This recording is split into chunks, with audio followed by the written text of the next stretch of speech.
Hello friends, today I am going to share with you a story of Anandibai Joshi.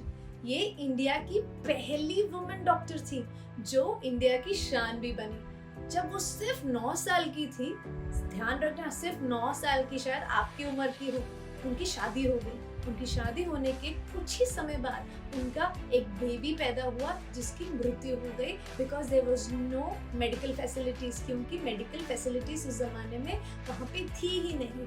उन्होंने एक निश्चय लिया कि अब मेडिकल फैसिलिटीज की कमी के कारण कोई और बच्चे की डेथ नहीं होनी चाहिए, किसी की मृत्यु नहीं होनी चाहिए। इसके लिए उन्होंने डिसाइड किया कि वो पढ़ेंगी और खुद डॉक्टर बनेंगी, और इस प्रकार उन्होंने पढ़ना शुरू किया और उनके हस्बैंड ने उनको सपोर्ट किया।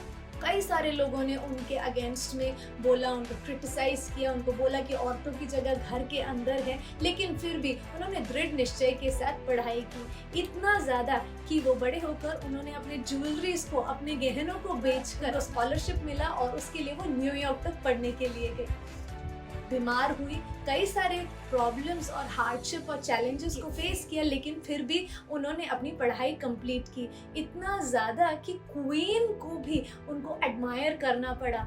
इस तरीके से उन्होंने अपनी पढ़ाई कंप्लीट की और वो इंडिया वापस आए और डिग्री और स्किल के साथ वो वापस आई, और जितने लोग उनके खिलाफ बोलते थे उनका सबका मुंह बंद हो गया।